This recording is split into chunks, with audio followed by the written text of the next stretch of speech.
for 7 years is to penetrate deeply into those kind of programs to find out what kinds of technologies exist to simulate the mutilations and the abductions and what have you. And we have found that indeed most of what is reported in the popular media and in the popular books, particularly coming out of America, is, I think, a false phenomenon that has been deliberately put into the world as disinformation. You have to understand, one of the tenets of counterintelligence techniques is that if there's an important phenomenon going on in Ecuador or Mexico, what you want everyone to be thinking about is the false phenomenon which is being concocted.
These landings and these events take place.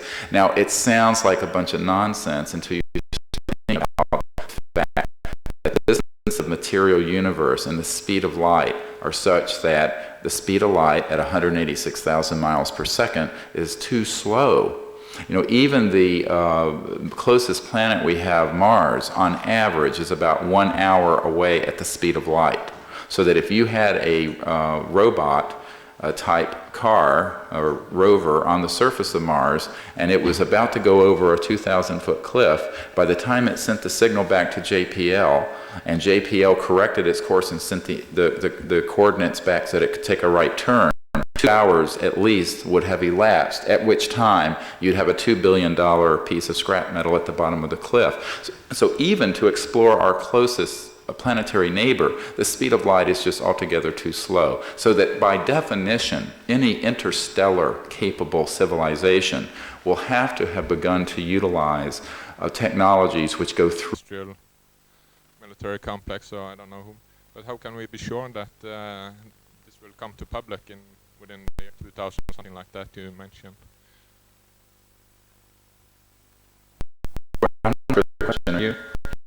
If you know the question, you know the answer, because I couldn't comprehend the question. So go. The question, if I understood it right, is how do we know about the industrial military secret weapon system in space to blow them out of the sky? Now, I think that is the real danger of a disclosure. And frankly, I would suggest that we have enough people who are willing to stand up and say, wait a minute here. You know, we have a ring or something going on in the West Coast soul, in my opinion. What is really important is that we collectively will our future to be one of universal peace rather than a war. And that articulating the knowledge, articulating a vision of where we can go, and strategically working. I have a comment as well as maybe a question. First of all, the comment is that maybe it's because you are 3 men giving lectures here today. No, but there's one aspect that you haven't talked about, and that's the nature of human beings. Why is it so difficult for us to grasp the phenomena of UFOs, to understand it? We are very fascinated, and many people has experienced it undercover or privately. But I believe that because we are not only intelligence being, we know we can agree on intellectual level about how we are energy beings and stuff. But the experience, the important experience here on Earth is being in matter, being in density. And that is a very, this body and this thing we are, these pictures we see, the reality we experience here on Earth is a very cherished one. And that is because we are emotions. And that goes from deep depression to ecstatic experiences. And if you put UFO experiences in this context, then you discover that just dealing with this, one of the important things in this dream that we have here is the time and our 3 or 4 dimensional way of seeing things. Extraterrestrial, and there's the much larger, more reported, and more publicly visible faux phenomenon, F-A-U-X, or false phenomenon, which is a counterintelligence project which utilizes advanced extraterrestrial electronics to induce false extraterrestrial contact, especially the so-called abduction phenomenon. We have interviewed witnesses who have been military operatives who have worked on squads or teams that have conducted these abductions to make them look extraterrestrial, but in reality they are part of a counterintelligence covert program to do a number of things, the agenda of which is pretty obvious if you consider why they would want to scare the public on this subject. But I think that's why you have to be very careful. Unfortunately, the UFO community is what my friends at NASA call a non-selective filter, which means that they don't have a filter at all. Everything comes put in, everything is verified as being real. There are no standards to distinguish this. So you'll find people who are journalists and artists and all kinds of people writing extensive books about an alleged extraterrestrial contact, and they haven't done their homework to find out, is it extraterrestrial, is it covert human programs? What we've done for 7 years is to penetrate deeply into those kind of programs to find out what kinds of technologies exist to simulate the mutilations and the abductions and what have you. And we have found that indeed most of what is reported in the popular media and in the popular books, particularly coming out of America, is, I think, a false phenomenon that has been deliberately put into the world as disinformation. You have to understand, one of the tenets of counterintelligence techniques is that if there's an important phenomenon going on in Ecuador or Mexico, what you want everyone to be thinking about is the false phenomenon which is being concocted somewhere else. So you set up a decoy event. And this is a classic counterintelligence technique, and it's been used extremely effectively in the UFO world because the UFO world has no funding, it has no scientific laboratories that it owns, it's a disconnected and very disorganized process. And so, for the most part, the cases that you will hear and read about related to contact and what have you are, in my opinion, a part of a disinformation campaign.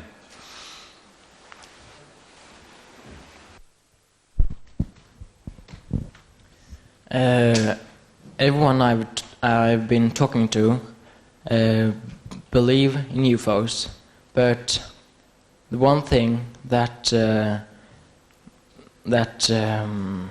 make them not believe is that they don't believe that they can come to Earth because of the speed of light.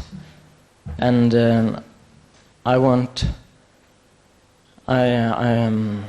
I wonder how they are able to come here. How they can, if they travel beyond dimension or what they do. Yes, well, go ahead. Whatever. Oh, you had. The problem is that in the mainstream scientific community, you judge this question from a point of view of just a 3 or 4-dimensional time-space continuum.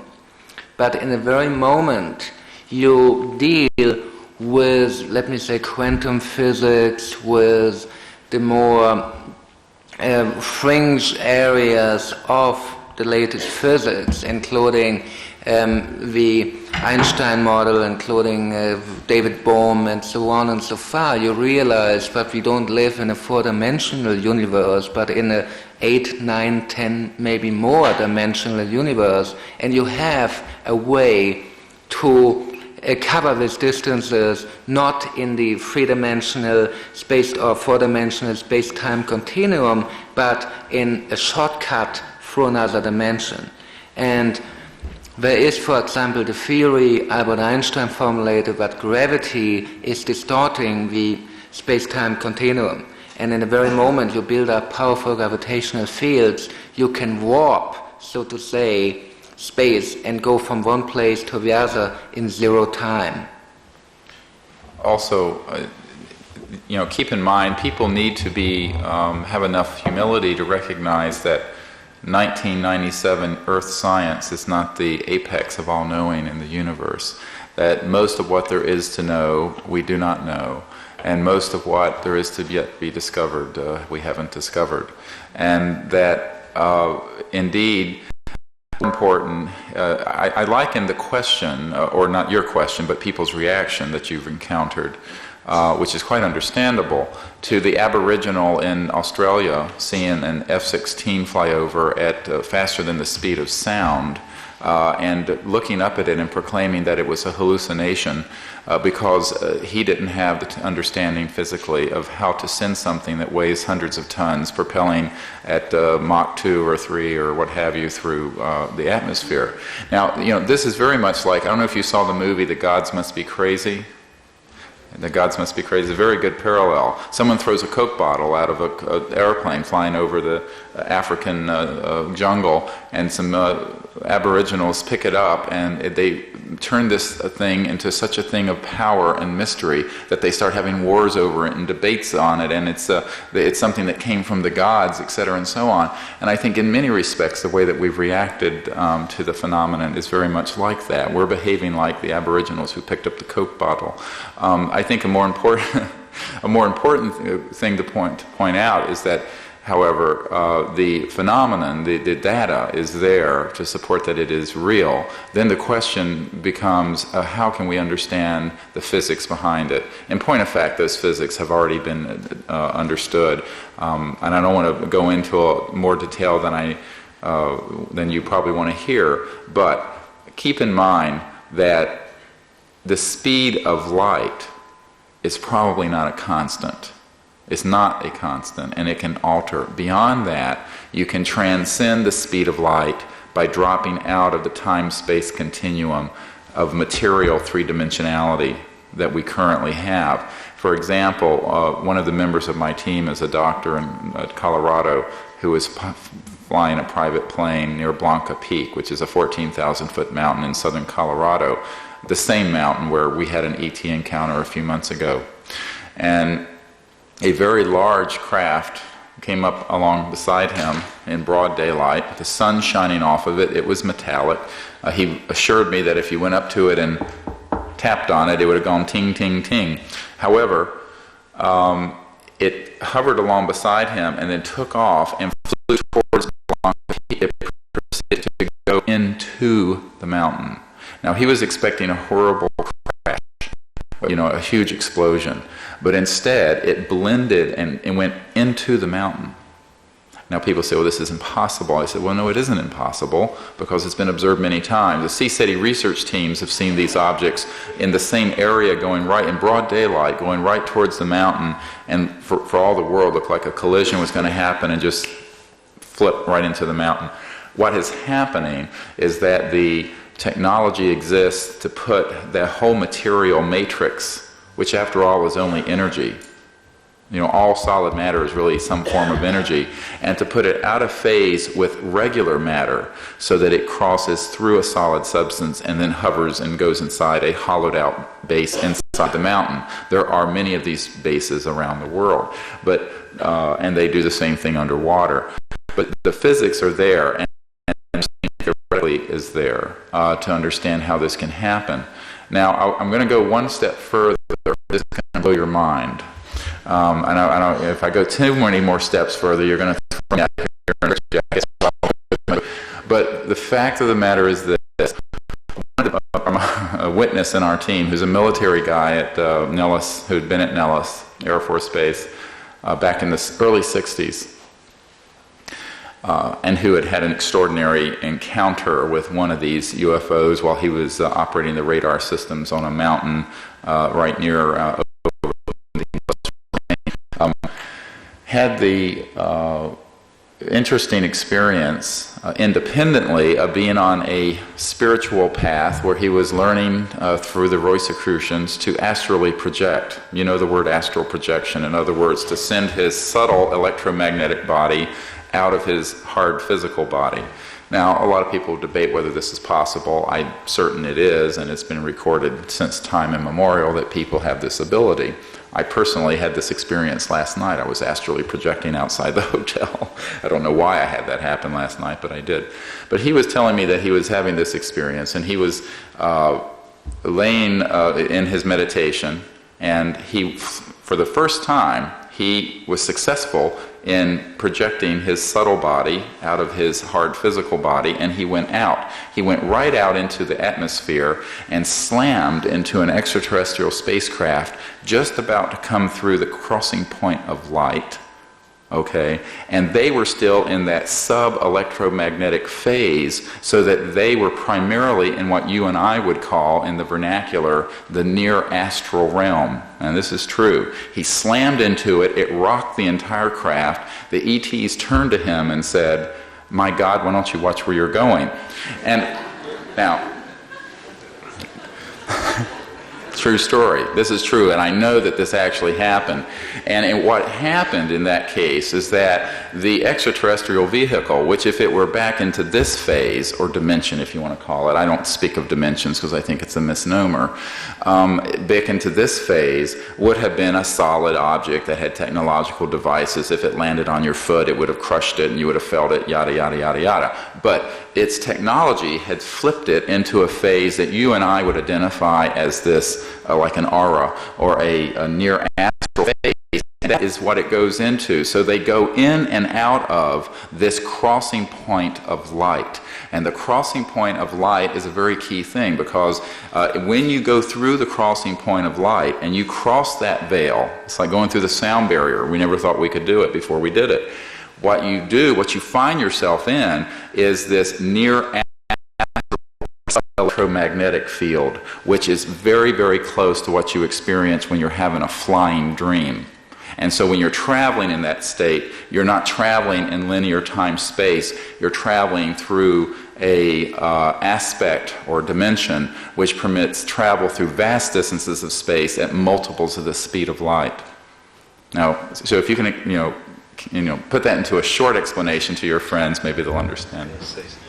I was just going to add that Dr. Wolf, when he was at 51, said one of the ways they are doing it ties in with that is by biomolecular computers, and it's done by dematerialization. And a lot of people in the Dulce, New Mexico area, where they had the secret underground base, watch ships go in and out the hills. But the other thing he learned from working 5 years was, because I asked him, I said, what did you learn from these beings? And one of the main things is that the human mind has no idea really how powerful our thoughts are and how powerful our minds really can be. And what is fast at the speed of light is thought. And these entities, these beings, use those thought forms tied in with these molecular computers to traverse these great distances in literally a matter of a week or days. And keep in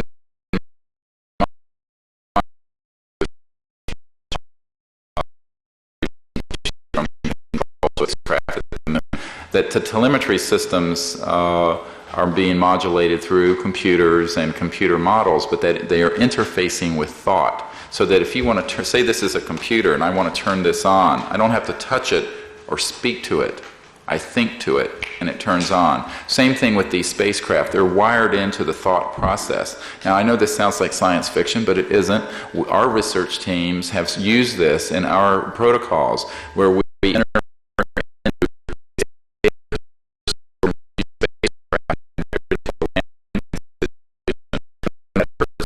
connect to their telemetry systems with coherent thought, like you have coherent light in a laser. Well, the whole group gets into coherent thought and directs it in, and that's why we've had these landings and these events take place. Now, it sounds like a bunch of nonsense until you start thinking about the fact that the distances of material universe and the speed of light are such that the speed of light at 186,000 miles per second is too slow.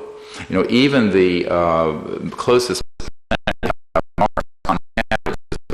away at the speed of light, so that if you had a robot, a rover on the surface of Mars, and it was about to go over a 2,000-foot cliff, by the time it sent the signal back to JPL, and JPL corrected its course and sent the coordinates back so that it could take a right turn, 2 hours at least would have elapsed, at which time you'd have a $2 billion piece of scrap metal at the bottom of the cliff. So even to explore our closest planetary neighbor,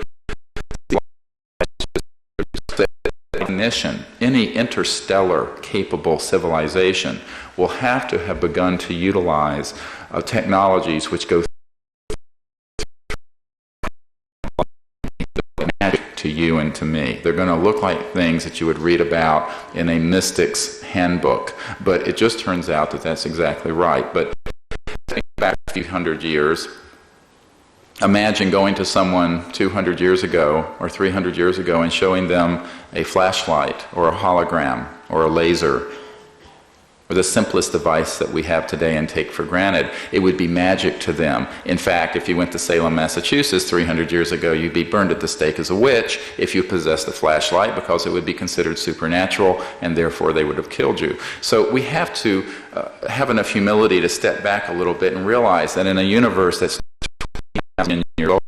20 billion years old or somewhere thereabouts, that perhaps one of those stars out of the trillions of them will have a planet around it that may have evolved a few 1,000 years ahead of us. Extrapolate, if you will, where we are today versus 100 years ago. We were in horse and buggies.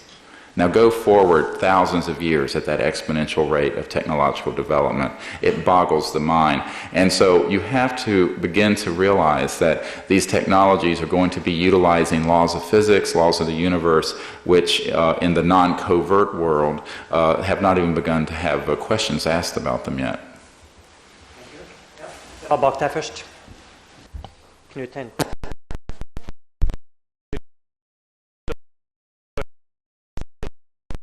This question is unaddressed.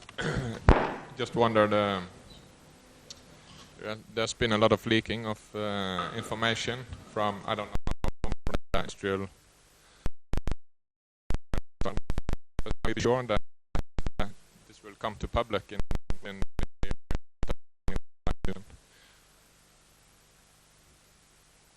Well, I'm not clear of the question.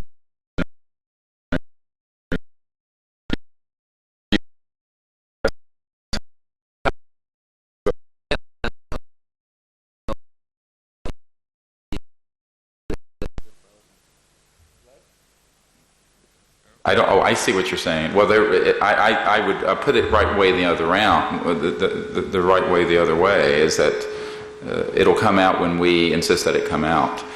And I think that's what CSETI Project Starlight is doing, is exactly what I think Gordon Cooper, one of the people in the interview that Jim Courant had, and that is that until there's a frontal assault, a frontal effort that has enough power behind it to effect a disclosure, the vested interests are so powerful that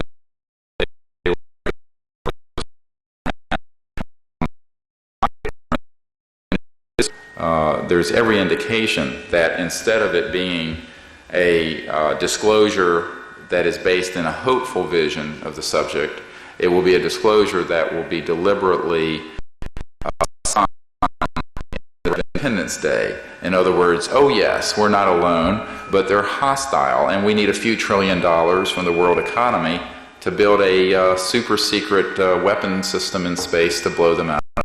I think that is real danger. And frankly, I would suggest that we have people who are willing to stand up and say, wait a minute here, we have a ring.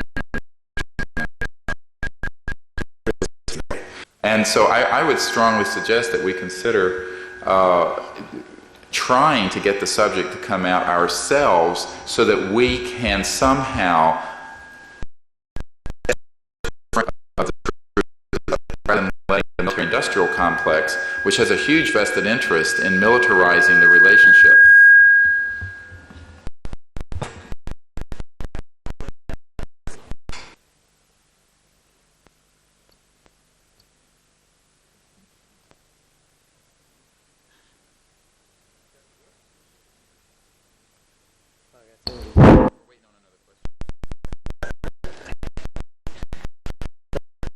Dr. Greer, did I understand it correctly? Doctors have told you that you only have a short time left. Sir? No? Or possibly. Okay. No wise physician comments on how long anyone has to live. No, I will say that, no, I have been diagnosed with metastatic malignant melanoma, which is the most aggressive cancer. It has appeared in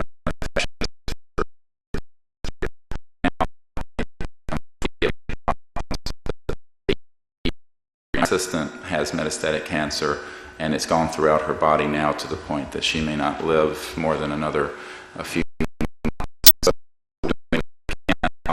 It's one of these unfortunate coincidences that at about the time that we had penetrated the covert programs and began to brief the most important people in the world on the subject, that both of us had this health problem, but it hasn't caused me to even hiccup. Anything to worry about, except that I have 4 children that I take care of. But other than that, I'm not concerned about it. And having it won't deter me from doing what I think is correct to do. Okay. I just Okay. But I'll just say that if it turned out that this had gone internal in my situation, right now they've been external. If it had gone internal, usually it's 3 to 6 months. So Okay. we're trying to do everything we can using traditional approaches and holistic approaches.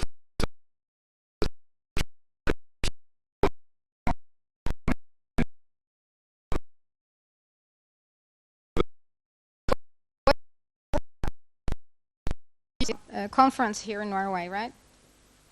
Where a lot of these people that you're talking about can come and disclose these things, right? And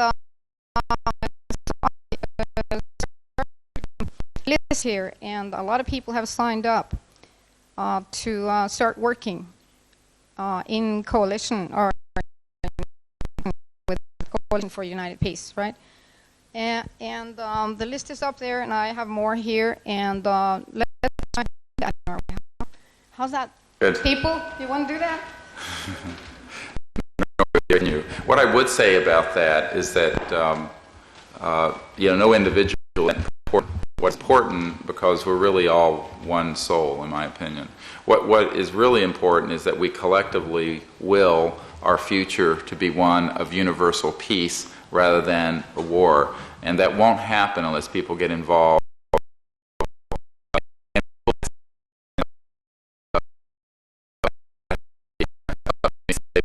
What can one individual person do? And I said, well,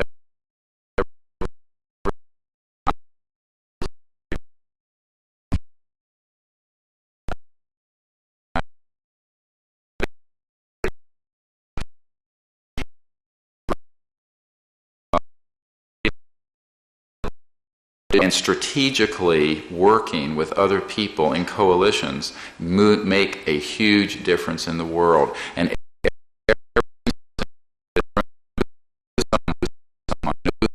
who is either a senior government official, a military official, a witness, someone involved in corporate industry, someone who's involved in foundations that grant funds, someone who's involved. All of you, every single person here is somehow connected. If you will talk to your people in your network, if you don't know them, they'll know them. And if they don't know them, they'll know someone who knows them.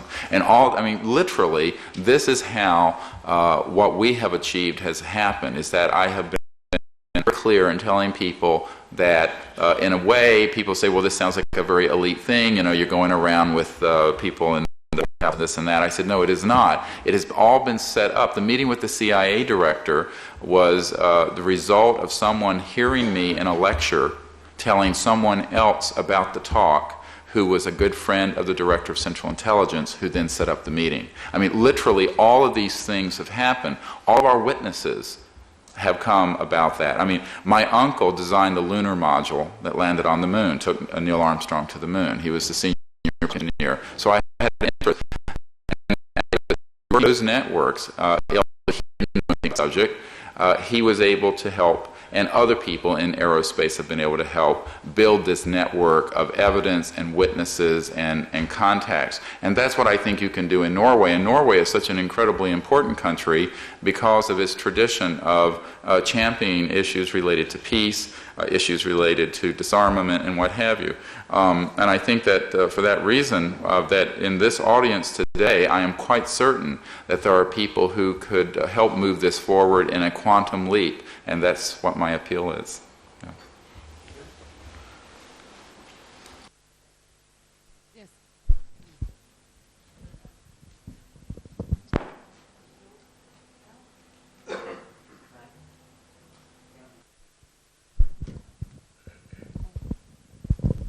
I have a comment as well as maybe a question.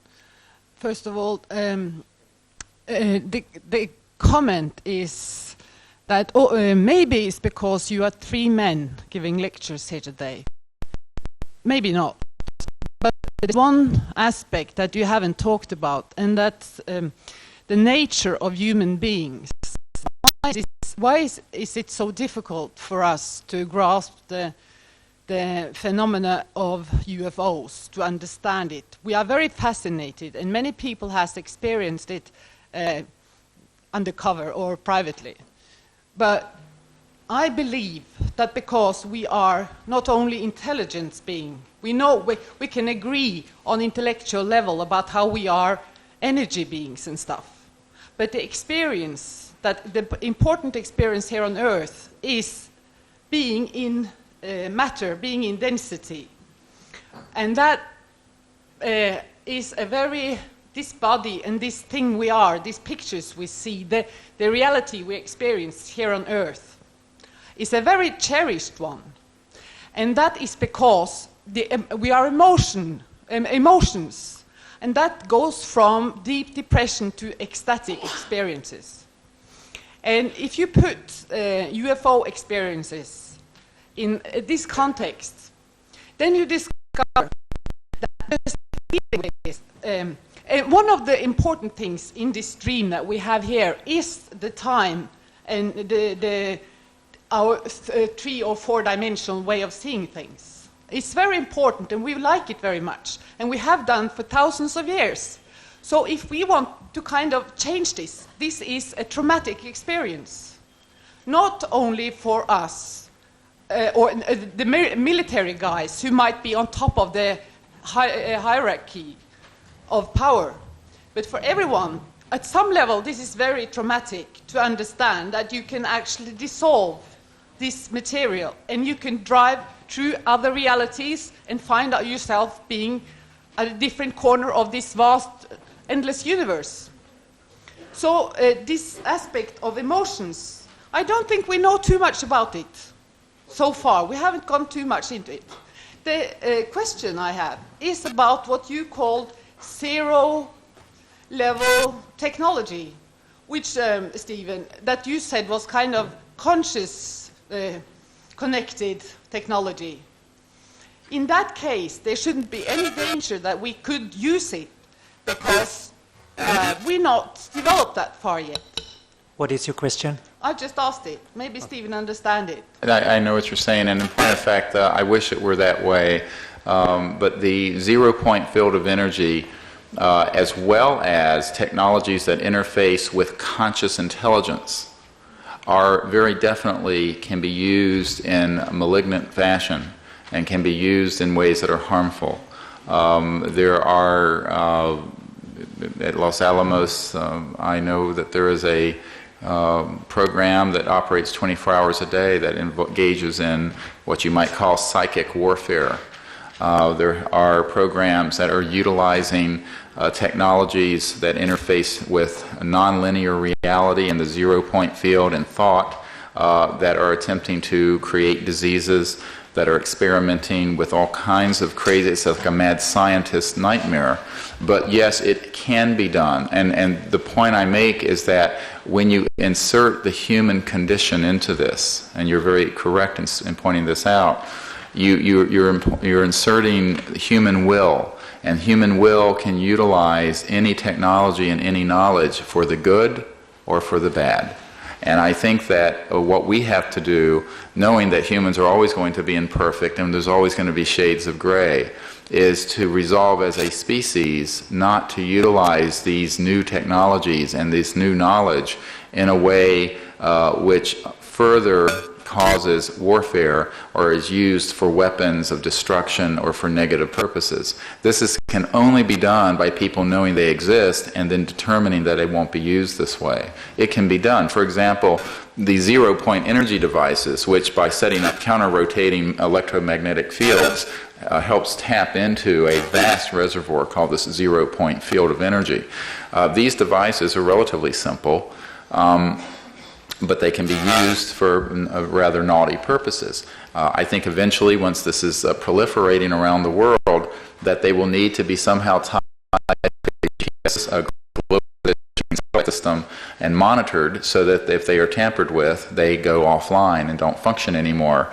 Because clearly, for the next, even if this technology were introduced in the next 20 years, and if there was a huge change in human consciousness, humans are humans. And I think that we need to figure out ways to have the checks and balances in place to ensure that these new technologies, which we need because we are killing the planet technologically in other ways, are only used for life-supporting and positive humanitarian purposes. Right now, you have the 100% opposite situation, where because the subject is not known about generally or accepted, you have extraordinarily powerful covert entities and corporations doing some rather nasty things with these technologies. So it is a crisis. Ultimately, you know, I was talking to a person at the Joint Chiefs of Staff about this, and you get into a conundrum where you really say, well, ultimately, the source of this problem is a spiritual disease rooted in fear and disease and insecurity and greed and all these things. The solution is a spiritual solution, and the changing of consciousness, the collective will of people to come together and to decide to do the right thing and to forswear the use of these technologies for violence and for weapons of mass destruction. It is really a crisis in humanity. Even confronting this seemingly all-powerful covert military-industrial cabal that's running this, it's more of a paper tiger. They can be confronted. They can be transformed. But it has to be done wisely. And I'll share with you a dream I had this summer in England when I was there in the crop circles and things. And I had this beautiful dream, and it happened several nights in a row, where we were being stalked by this ferocious and carnivorous and deadly lion. And in the course of the dream, by carefully engaging it, it became, it was still a huge and powerful lion, but it became like a pussycat and rolled over on its back and would let us pet it and play with it and tumble around with it. And I would use this sort of as a metaphor to say what can be done. I really believe that these swords can be transformed into plowshares, and I really think that we should view our government leaders and our military leaders as educable, that the whole situation can and will be transformed, and we have to have hope and faith that that can happen. Because there is no other way that we can get out of the current conundrum.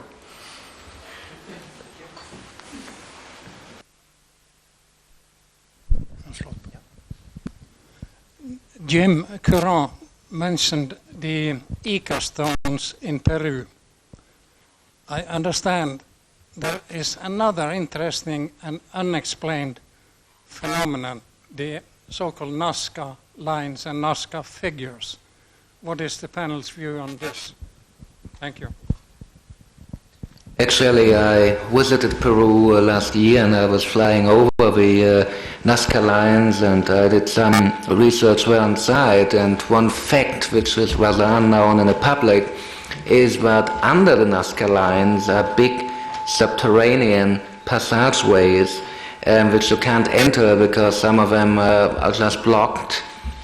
And it's too dangerous anyway, but it is a big, gigantic, ancient array of different forms of things. And actually some of the Nazca lines, they just go from one mountaintop to the other one, and they just continue on the next mountain, and so on and so far. So you can really appreciate this phenomenon only from the air. And I heard from the people in Nazca that we have a lot of UFO sightings there. Nearly every second or third night at dusk they have UFO sightings there. And I unfortunately didn't have one because I didn't stay overnight in Nazca.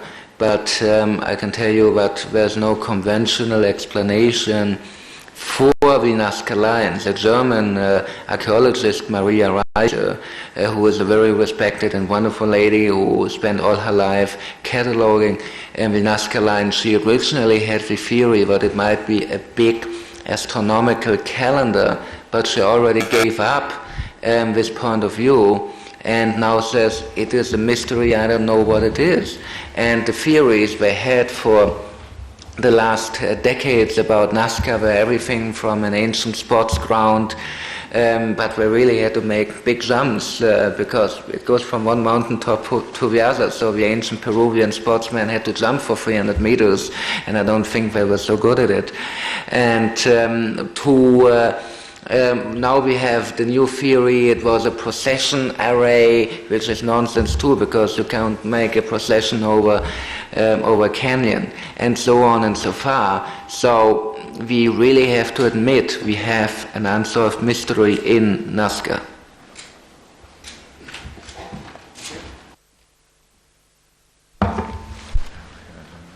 I like to ask the guy this way one question. If maybe he has the thought before me, but many times when you are discussing these phenomena like UFOs, you are met with the same questions. It is not possible. So I answer, why not? Because we have our rules, they say. We have our Newton, our Einstein, and then I have this way to compare. Maybe you will understand. I tell the last guy I spoke to, he was a student with 6 years of studying physics. And I was telling him, I'm going to the conference. And he laughed a bit. So I told him, yes, I'm interested. And then I told him, you know what a ladder is? A ladder that you are climbing into. Yes? How many steps are there in a ladder? So it depends of the size, of course. But the human race, they have reached one of the steps in the ladder. But how many steps we have to go to reach a higher level, or maybe the top level, which is truly too far away from us? Nobody knows. So I think the ladder is the best way to try to explain to people how it is with us. We are not fully educated in any questions. So we are in one of the steps in this ladder. I want to know the answer from the guy to the right, if he's agreed to this. I've asked several researchers what questions they have ready in case they came face to face with an extraterrestrial. And I said, do you have a list made out? Because I think in the not too distant future, you'll probably have conscious contact from patients I'm seeing. And as far as what you're referring to, if I understand your question correctly, one of the problems is, because I was almost terminated from my flying career because of the ridicule factor. Several co-pilots turned me in, thought I was Looney Tunes, crazy, and I had to go through 4 days of flight testing and such to save my career. Unfortunately, John Lear, who really started all this with the airline, being an airline pilot and got into this cover-up stuff, he was terminated.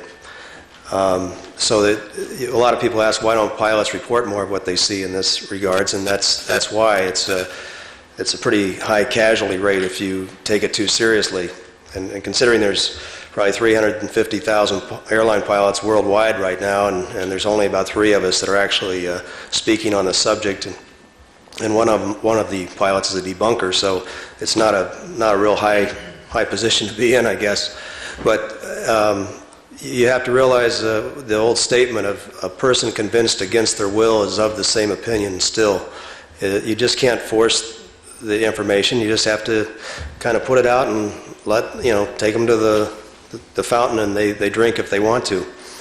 But one of the things we didn't get into here, which not too many people discuss, but from a lot of the people I've met with that have worked in this research is the ultra-terrestrial factor. Because once you get into manipulating atoms and molecules and such, they have found there's a higher spectrum of the light field, which is what people that see auras can see. And there's definitely entities from other worlds. I'm not saying the spirit world, but ultra-terrestrial is what the government knows them as. And they could be in the room right now. We can't see them, but they are definitely in existence based on my research. And the government of at least the United States, is quite aware of it. And they have a lot to do with helping out with things that are going on about us, whether it's political or spiritual or raising the consciousness. So that's something to consider too, is not just conscious, touchy-feely material beings we're dealing with, but there are unseen forces you can call them angels if you want, but they do exist based on what I've found out. I have to correct the comment on the pilot situation from a more international point of view. You're right regarding the pilot situation in the USA, but altogether in the files of NASA researcher Dick Haynes, we have 4,000 UFO reports from international airline pilots. I personally interviewed Werner Utter, the chief pilot of Lufthansa, who even was the pilot of the presidential plane in the 1960s, and he is a member of the board of directors of Lufthansa today, and he reported 3 UFO sightings in public on German television. 3 UFO sightings he had. Swiss Air, which definitely is a good airline, released about 10 pilot reports from their pilots, and we have people from Swiss Air who spoke openly about the UFO sightings of their crews. And then we have the situation in Mexico. I personally interviewed 2 Aeromexico pilots. Aeromexico is the main airline in Mexico, next to Mexicana, or Mexicana, how they pronounce it. And they had near collisions with UFOs. One of them was approaching Mexico City International Airport when suddenly out of a cloud a silver disc-shaped craft was shooting, and he yelled in the microphone, "We're gonna die, we're gonna die, we have an unknown traffic." Traffic is the code word for any kind of object we have. An unidentified unknown traffic at 12 o'clock position. Why you didn't warn us in the tower? But the tower didn't have this one on the radar. So they nearly collided, but fortunately, just before the collision, the UFO made an evasive movement and shot away. In another approach of a different Aeromexico plane, another pilot told me they actually collided, and after he made an emergency landing, they found out that the landing gear was cut, like you cut a piece of cheese, very clear, clean cut. And they landed without any injured people or whatever, just the plane was damaged. Another Aeromexico pilot told me he passed by the Popocatépetl volcano, the volcanic area, Popocatépetl and Ixtaccíhuatl, the other volcano, and they had a formation of 5 UFOs just floating this way here, and then they saw a big mothership a little bit later, a big cigar-shaped craft. So you do have pilots who talk openly about it. I tell you about in Mexico, the situation is so open that the air traffic controllers are cooperating with the UFO researchers because they wanted to know if what they have on the radar screen is just a mistake or something real. So they communicate with the UFO research community to find out. They write down when they have UFOs on the radar screen, and when the UFO researchers compare it and tell them, look, here somebody filmed it and you had it on the radar, great. We had 1 week in September of 1994 when every night we had a UFO sighting in the Toluca-Metepec area, and every morning UFO researchers checked the area and found a new crop formation, like a crop circle, but a formation. In one night we had a UFO in the Toluca-Metepec area for 3 hours when the people living there, hundreds of people, saw a craft coming down, little ones coming out of her, forming a crop formation. Next night, a lady filmed a luminous being in the same crop formation, and so on and so far. They invited me in the tower of Mexico City International Airport, where I spent 3 hours, and I filmed with my own camera 4 UFOs on a radar screen. They saw and they explained to me these are definitely UFOs, because from a hovering position, they increased speed to 2 times the speed of sound, Mach 2. So there are people and countries which are very, very open. It's unfortunate that in the USA there are restrictions. It's unfortunate that even in Oslo maybe they don't let me in the tower for a night or 2. But there are other countries which are very open regarding the UFO situation. I think there was a misunderstanding. What I meant, though, is I'm referring to airline pilots or pilots in general, professional pilots that actually go on the lecture circuit and take a serious stand. And the Japan airline captain in 1986 was terminated from his career Flying Tigers had a very similar incident over the Pacific in the exact same area that the Japan Airlines crew had the incident, and when they landed in Narita Airport in Tokyo, they were taxied off and debriefed and told, if you want to keep your careers, you don't talk about this to anybody, and they didn't. And so they weren't able to back up the Japanese airline captain's story. But I can rattle off hundreds of stories and sightings from pilots, and yes, they'll talk about it, but they don't go out in public talking to 500 people. That's when you go beyond the risk factor. But it's worth it for such a monumental bit of information to be put out to beautiful people like yourselves. So I'd also comment that this is what you're hearing here from Jim is a very good example in the architecture of how secrecy is maintained. Number one, it's maintained through ridicule in the public sector. It's not been easy as an emergency doctor to be involved at the level I've been involved with. Thank God I was respected by my colleagues before I got involved in this business as a good doctor. Otherwise, I think I would not be practicing now. And interestingly, from the point of view of government programs, the people in government who don't know about the subject are terrified that it's going to ruin their careers if they get involved with it because there's so much ridicule factor. You'll have Dan Rather and Tom Brokaw on the news making jokes about them, as will their political opponents. On the other hand, if you're in a covert situation, there's something called TWEP, Terminate with Extreme Prejudice, TWEP. And believe me, it exists. And this is where you kill someone if they violate the secrecy of one of these unacknowledged special access projects. I'm working with people who are under TWEP risk, and they take it very seriously. And this is not a spy novel. This is real. And even on a lesser level, I spent time with Senator Barry Goldwater at his home outside of Phoenix. And he had run for president of the United States. I don't know how many of people in Norway know the name Senator Barry Goldwater, but he's a very famous political figure in the United States, arch conservative of the Republican Party back in the 60s. And I met with him to discuss the subject. He invited me to his home. And he related a story that you've only heard partially in public. And I'm going to tell you the whole story now. And he knew a general known as Curtis LeMay.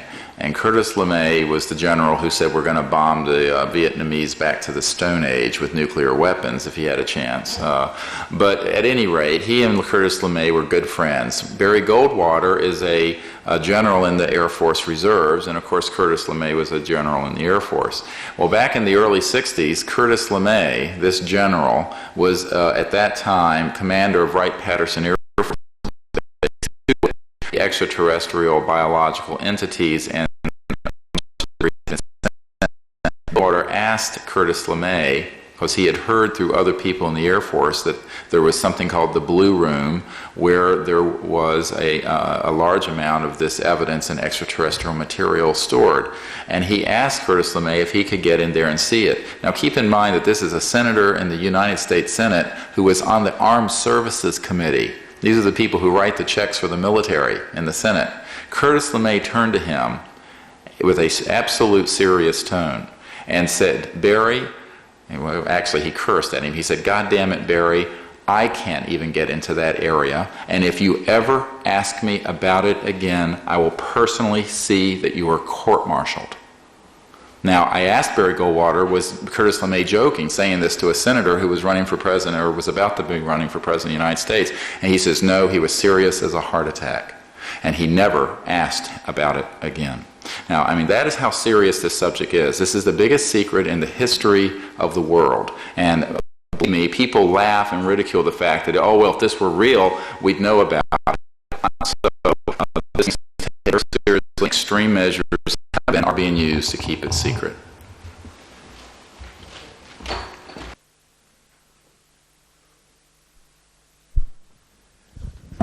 Fortunately not in all countries. I have a question to Stephen Greer about the organization behind the cover-up. Could you say anything more about the structure and the actors behind it? And have you tried to remote you the organization? Well, I haven't had to remote view it because I've met with them. I have met with members of the so-called MJ-12 entity and people who are in a senior contracting position on the high-tech end of it. I have also met with the head of Army Intelligence and other people who have been involved. The architecture of it is as follows. The covert entity, which has been called Majestic 12 or Majority 12, and more recently known as PI-40, I don't know what this initials stand for, is an international, multinational entity with large representation from deep cover covert military and intelligence sectors, but most representation exists in the high-tech private industrial sector, and certain religious orders and certain religious organizations have significant representation. There are very large financial as well as international industrial interests represented in this entity. There are about 200 or 300 people who are in the core policy-making entity or group, and then about 25 people or families are at the very, very top in terms of providing some kind of continuity of management of policy and discussion. I have had the opportunity to sit with members of this group, and I have corresponded with other members of the group to discuss what we were doing. They take what CSETI is doing very seriously, and about 1/3 of NJ-12, nearly half actually, but a solid 1/3 of them support what we're trying to achieve. They actually want the information to come out. They actually want the technologies to be used for peaceful purposes, and they really have kind of seen the light. This is why when I say to you, no one should be viewed as an enemy of what we're trying to do here. Everyone should be viewed as educable and as being able to really begin to understand that our future and very much our survival as a species may lay in how we respond to this challenge over the next decade, in fact perhaps over the next 12 months. And, but the group known as MJ-12 is real. I will tell you something now that I've not said before, and that is after our meeting at the Pentagon at the Joint Chiefs of Staff in April, a senior operative there got back to our team and said, even though prior to our briefing they had not been able to receive a briefing or have any information on the subject, in fact they didn't even know if it was real, they had been able, based on information I gave them, to confirm the existence as of May of 1997 of the MJ-12 entity. And this is a very significant announcement I've just made of those of you who study this field, and this is someone from inside the Pentagon. So yes, it does exist. There have been limited representation on it from political leaders. I know a congressman from California who is involved in the MJ-12 apparatus, who was present in November of 1988 at Norton Air Force Base during a top-secret air show at which an alien reproduction vehicle, a reverse-engineered vehicle that we had built based on extraterrestrial technology, was test flown for him and a group of other VIPs. And I have a witness who is a genius with 396 patents to his name who is there with him and can be subpoenaed by the Congress about this. So I know of people who are in the political structure who know, but they would not let their colleagues know, and it is a very clandestine and very, very tightly held entity. But we have been able, through the networking that I have done, to identify a significant number of individuals, and I think more importantly, a significant number of corporate entities.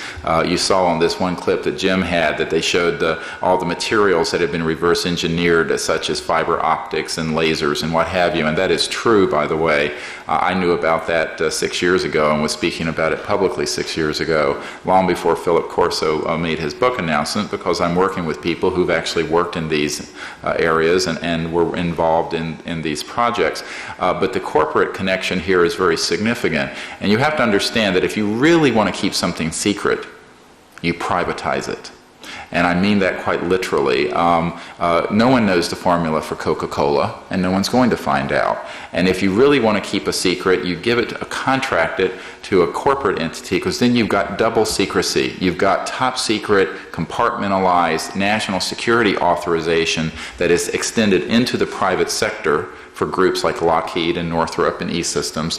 But you also have proprietary, copyright, patentable secrecy that is even stronger than governmental secrecy, believe it or not. Corporate secrecy has more alacrity and more ability to create areas of secrets than even many of the government programs. But when you combine the two, you get something which I call the hybrid entity. Now, I don't mean an extraterrestrial hybrid, I mean an organizational hybrid, which is quasi-governmental and quasi-private or industrial. And it is neither, but it's both. And it takes on a life of its own.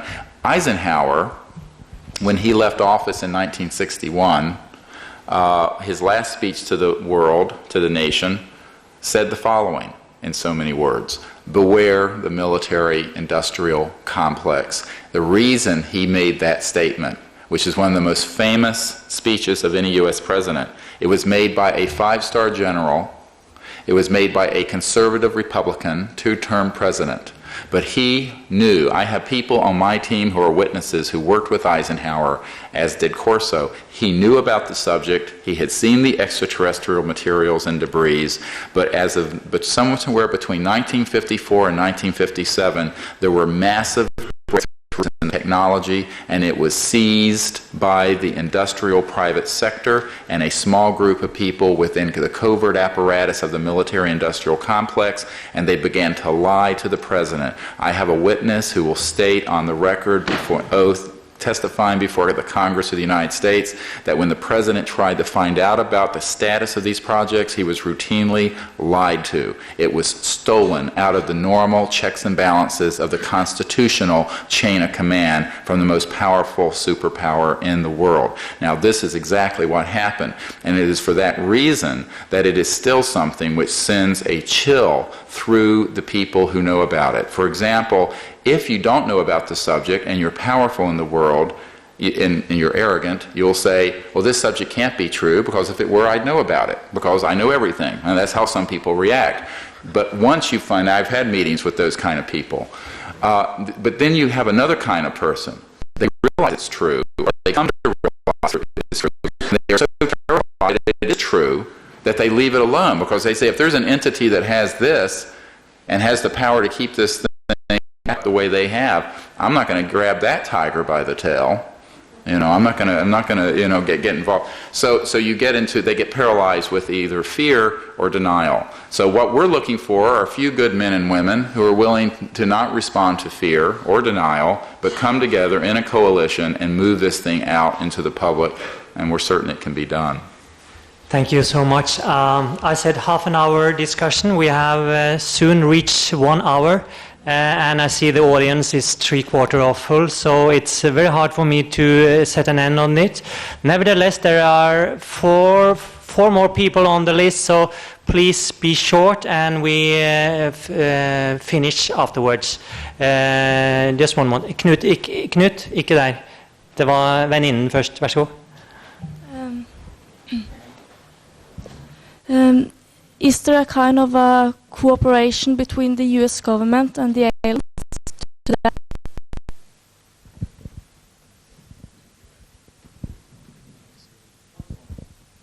Yes, there was cooperation between the U.S. government and the aliens, and I think not. There are people who think so. The U.S. government, though, you have to define it. Yeah, I have to disagree with Stephen on that one. Based on my research, I'd say they're definitely working. I would say the secret government, not the government that the people vote for in the United States anyway, but the secret government is definitely working in some form of agreement with at least one species of beings.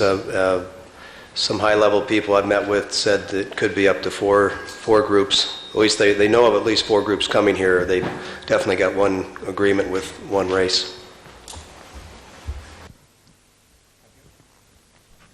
Dr. Greer, I'm sorry to hear about your medical condition, but you said that your teams had interacted with aliens upon landings.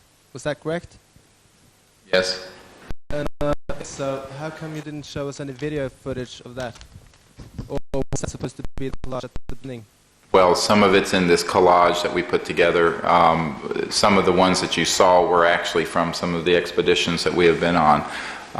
We have not had real good success. The really close encounters that happened, such as in Mexico, the cameras failed, the electronics failed, and we did not have cameras that were free of the need to be run off of any electronics. And a number of events have happened where we have gotten images that are more distant, but they look like all the other things you have seen. Unfortunately, we have neither the personnel nor the equipment to do this properly, and it has been a real problem. But we have gotten, particularly in the last 4 or 5 years, some pretty good shots, although I have to tell you that that's not the main purpose of that initiative. I'm certain that there are much better photographs that exist than our team will ever get, and what we're more concerned with is being able to establish a friendly and diplomatic liaison to these life forms, and that's really the main purpose of our team. I think at some point, if there is adequate interest in the world, that you could have a tremendous amount of telemetry and photo and video and movie and sound on site that would be able to be portable and moved into remote areas where we operate. But right now, we really haven't had a great deal of success with that. But I have to admit, it's also not been a very big goal of ours, because our team is consisted mainly of people who are trained in the communication with these life forms rather than in the techniques of photography and videography. Ironically, a number of events have happened right before or right after the person with the camera has left to go home. And I'm not sure what that statement is. I think the statement then may be from the ETs that they would want us to focus on something besides taking pictures of them during these liaisons. We're still working through that, and we try to get the best we can, and it's not been everything we wanted, but we have gotten some good shots of these objects, and they're signaling to us and this sort of thing.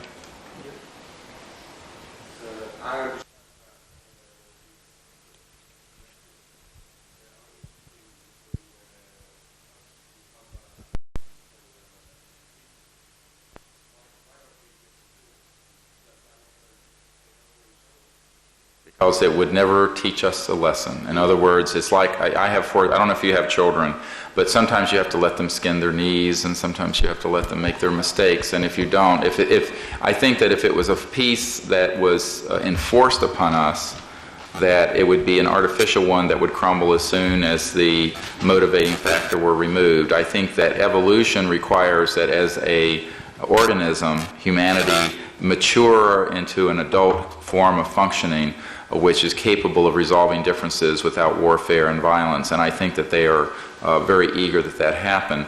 I think, however, that being said, that in a worst-case scenario, should we continue to utilize advanced weapon systems against them, or should we engage increasingly in weapons of mass destruction towards each other? For example, if we were to have a full launch of intercontinental ballistic missiles, that they would intervene. And in fact, we know of cases with witnesses that are very credible who have been at ICBM nuclear missile sites where UFOs have come over and neutralized them, in a statement both to us and to the Russians, basically saying, look, if you guys don't stand down from this mutually assured destruction madness, MAD policy, we can terminate it for you.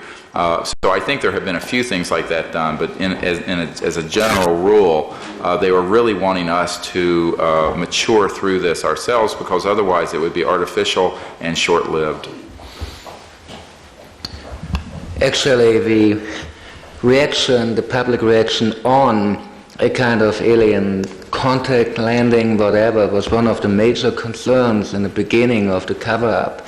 And we have studies like the study of the Brookings Institute and the NSA study about UFO hypothesis and survival questions, which all point to the same point, that in ethnology and anthropology and in the history of mankind, we have many examples where a technologically inferior culture was confronted, unprepared, with a superior culture, and the result normally was an identity crisis, a culture shock, a cultural identity crisis on the side of the inferior culture. For example, what happened when the Spanish people landed in Mexico and so on and so far. And so what we have on the side of the aliens is a very wise program to prepare step by step, and it takes more than one generation now, actually nearly 2 generations, to prepare step by step what we learn. We are not alone, and what we learn, the UFO phenomenon is real, and what we prepare ourselves for the contact. And if I see the young generation now, and we had the example in Rwanda and Zimbabwe, how they were reacting, but maybe the young generation, which was indoctrinated in a positive way by programs like the X-Files, they might not panic, and they might realize that the extraterrestrials are humans like we are. The problem is half of the population would have the tendency to see some enemies in them or some demons. We still have the preachers in the USA who say that the UFOs are demonic manifestations, and one of them, Pat Robertson, a fanatic right-wing Christian extremist, wants to stone ufologists. He said it on television in public, but the Bible said that everybody who is in contact with the demons from the stars should be stoned. So he wants to stone people like us here. And so this is one reaction. And the other reaction are the people who are falling on the knees and say, Führer, give us orders, we follow you, and who are expecting saviors from out there who take over our responsibility. And I tell you one thing, ladies and gentlemen, they don't come to clean our planet for us. They're not removing our waste or anything like this. They are not our saviors. Yes, we can learn a lot from them. They can also learn from us. They are technologically superior. They are other humans like we are. And that's it. And communication can only happen among equals. As I say, yes, we can learn a lot from them. Yes, they can learn a lot from us. But before we realize this, and as long as we have either the deization, the worship of the saviors from out there, or the demonization, we are not ready for contact yet. And this program of a gentle approach, of a receptiveness check, is a very wise one. And on the other hand, both sides are approaching each other step by step in a gentle way, which will have a positive result. I think they're definitely going to have to speed up because technology is outpacing humanity, and especially with every month we read about a new computer chip going faster and faster, and pretty soon we're going to have thinking computers, and I think these beings are aware of what's, we've gotten some of their toys, and they're watching to see what we're doing with them. And the Smithsonian Institute, I think it was about a year and a half ago, even had a very interesting electronic display of first contact, and it was basically going over the examples Michael just did of earlier civilizations and how a superior race came in, and then it said preparing contact with extraterrestrial civilizations by the year 2000. And this is right there in the Smithsonian Institute in Washington, D.C. I was amazed they put that on. By the way, before I came here, a friend of mine had just met with Phil Corso's son, and I didn't get the information directly from Phil Corso's son, but he had told this individual that President Clinton evidently, I don't have any confirmation of this other than the phone call I got, that he had just been on the phone with his father, Corso Sr., wanting a full briefing on the Roswell information, and he allegedly made the statement that things were going to be accelerating on this matter very quickly. We've been working with White House people, encouraging that since 1993, shortly after the current president took office, and there is great openness to do that, but of course there are also people who don't want them to do it, and it's a dangerous thing for him to do too aggressively. As one of Bill Clinton's friends told me, who helped get him elected in '92, if he does what you would like him to do, who's going to ensure his safety, and who's to say he won't end up like John Kennedy? So, there are things going forward, but at the same time, there are restraints on that, and they need our leadership. I've been told by people, CIA people who've flown into my hometown and have met with me and have said the effect of what we have done is unimaginable within the government and within the covert management of this, and that it has really put everything into free fall. I think things are going to be coming out. I just hope and pray that they let it come out in a way that's positive without trying to create another enemy in space for us to have a war over. One last point. I think amazingly enough, the TV show X-Files, which is demographically the #1 show in the world, was definitely leaked information from high-level sources within the government, and it's worked. I mean, I just got back from Thailand and Burma, and you go in a little village, the kids come out wearing their alien T-shirts with the grays, with the big black eyes on them, and everywhere I go, any place in the world, it's the hottest items are the alien things. So especially the pop culture has definitely caught on with the X-File factor, and it really worked to help soften the blow when these statements are made. Yes, can I ask a question? I'm going back a little bit, and can I ask two questions? Ask them fast. The first one is, could you distinguish between a real abduction experience and implanted experience? Why is it that the group of MG12 has, some of them now decided to let this information out?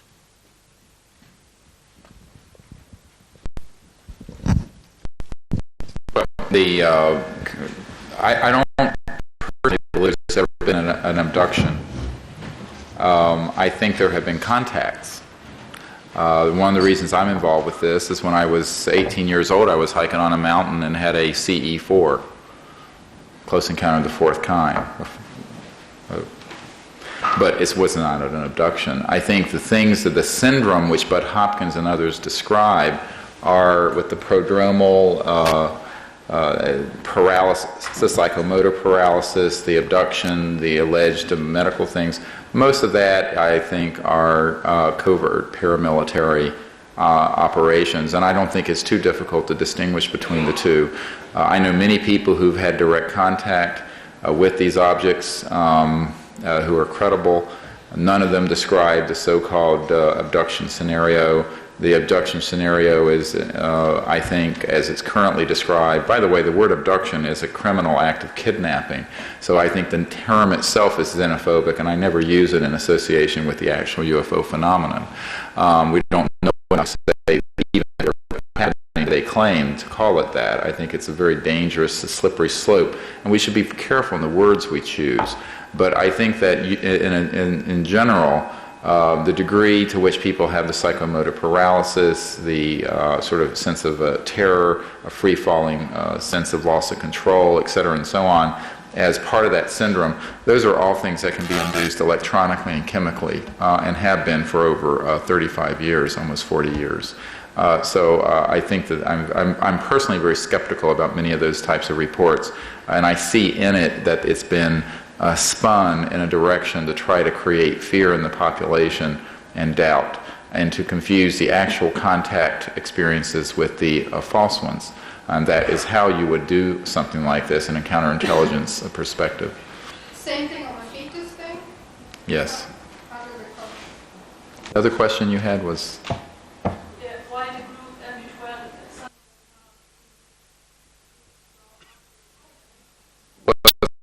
MJ12, she's asking why would they be in favor? They're just fed up. I mean, there are people that I'm working with who know the type of secrecy and the programs that exist around these secret programs. It's like layers of an onion, and the more that this gets wrapped up into super secret projects, the more there is the risk that something very bad can go wrong, and that there can be renegade factions that do things that are endangering Earth security and in the United States national security. I think that they know that also that the government is losing credibility on the subject. One of the conversations I had with the CIA director is that there are more people who believe that these UFOs are real than voted for the President of the United States. And the more that the government stands up and lies about it, they just tend to lose more and more credibility, and people tend to trust them less and less and less. That it is in their own best interest to come clean with this information and to do it as soon as possible. So I think that this argument that we've been making now for 7 years, and intensely for the last 4 years within MJ-12 and a certain military and intelligence and industrial circles, is taking hold and making sense to a lot of these people. Now, there's still not a majority. There's still a minority within that group, but I think that that's changing very rapidly, and I'm optimistic that the truth will be able to be released. Again, the danger is that the cosmic Gulf of Tonkin scenario could be unleashed, where they could do it in such a way that would cause panic and fear in society, and which would enable them to rationalize multi-trillion-dollar defense expenditures into the next millennium. Two more questions. One more little answer on it. Regarding the cover explanations we got in this year, the dummy explanation and the CIA UFO involvement explanation, you also have to read a little bit between the lines. For example, with the dummy explanation, the US Air Force at least admitted, yes, people who say we saw the bodies told the truth. I mean, the dummy explanation can't be real unless you believe in time-traveling crash test dummies, because the dummy experiment was in the 1950s and Roswell was in 1947. So, if you take serious, you have to consider that they sent the dummies 10 years back in time, but they landed by coincidence on a Mogul balloon and caused the Mogul balloon to crash in the desert of New Mexico. This is, of course, a very reasonable scenario, but I think it's more rational to believe in a real UFO crash. Anyway, they admitted people saw bodies. They admitted there's more behind it than just a balloon. So next thing, and they never said this was how it was. They presented it as a kind of hypothesis, so they can't be wrong. The CIA thing, the same. Before, the CIA always said, oh, we were only for a very short period of time in 1952 and 1953 interested in a phenomenon, not before, not after. Now in the new report, you read they became involved in the phenomenon in 1948. And they were continuing to follow the phenomenon even until the 90s. So at least they admitted we are into the scenery for a very long period of time, from one year the CIA was founded until today. And you have the admittance, yes, we planted disinformation. Yes, is there any connection between the pyramids and the ETs? And if there are there any new evidence? I believe the pyramids were built with anti-gravity technologies left over from extraterrestrial knowledge from the end of the last Atlantean cycle. That in fact the Sphinx, which in my opinion was probably the eastern terminus of Atlantis, is much older than the pyramids, but that some of those technologies persisted and that they existed all over the world during that time. Interestingly, the people at Los Alamos and JPL, in a Newsweek of all interviews, stated that they thought that there was such a continent known as Atlantis, and that an asteroid hit in the area of what is now the Atlantic Basin, that it catastrophically sank, leading to all the flood stories of the ancient lore of the Mayans and the Bible and what have you, but that there had been a very advanced technological civilization that went the way of a massive asteroid hit, and that, in my opinion, the pyramids and the energetics related to them were very advanced mathematical and astronomical devices, but that their construction was probably facilitated by using anti-gravity technology, which we are soon going to see again being utilized. You have a very interesting point regarding the pyramids. The architect of the first pyramid was Imhotep. in Imhotep, according to the Egyptian tradition, was something like the Leonardo da Vinci of the 3rd millennium BC, the man who brought the hieroglyphics, brought all the laws, architecture, medicine. The Greeks called him Asclepios, everything to mankind. And according to the Egyptian tradition, he was a disciple of Tot or Tehuti, one of the Necheru, the watchers, those who traveled on the Milky Way in the heavenly celestial barks, which is a very interesting point. So we could rather consider Imhotep to be a contactee. The Jewish tradition calls him Enoch, and Enoch was the one who walked with God and disappeared in the age of 365 years. And we have the hidden book of Enoch in the Slavonic and in the Ethiopian tradition, which tells the beautiful story how he woke up one night, 2 luminous figures appearing in his bedroom, took him to a house of crystal stones surrounded by fire, and he entered the house and was brought into the heavens, where they taught him everything. The angels taught him everything. I think tied in with the Sphinx and the pyramids when I was out in Egypt is the Edgar Cayce readings of the Hall of Records, which everybody's been looking for. And there's an infrared satellite that was launched years ago that there are some photos in the secret files of NASA, and I've been trying to get some friends there to get hold of them. We know the file number and what the picture number is, but the Hall of Records is not under the Sphinx, because the Sphinx was moved evidently by anti-gravity, because they knew people with psychic abilities before time was ready would know where the extraterrestrials had buried the Hall of Records, and now it's proving that the Sphinx is definitely much older than they originally thought based on carbon dating. But once we can get hold of the infrared satellite photos, we know the exact location, and if they do the soundings, which run about $70,000 to do, similar to when they're looking for oil, we can, if we got permission from the Egyptian government, which is very hard to do, but we could dig up the Hall of Records where they really are, and there would be enough proof right there for mankind that we're not alone and never have been.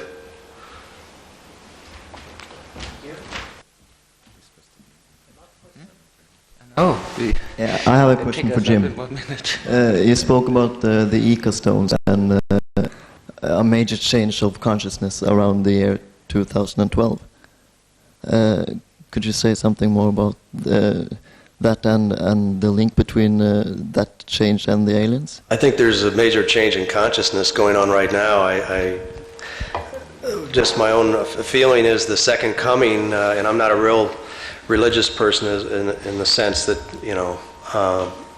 I'm not a fundamentalist or anything like that. I'm pretty open-minded to anybody's religious concepts. I think they were all the religious concepts were given to us by other worlds and interpreted certain ways. But I think the second coming is the Christ consciousness of man realizing who they really are and what their lives are really all about.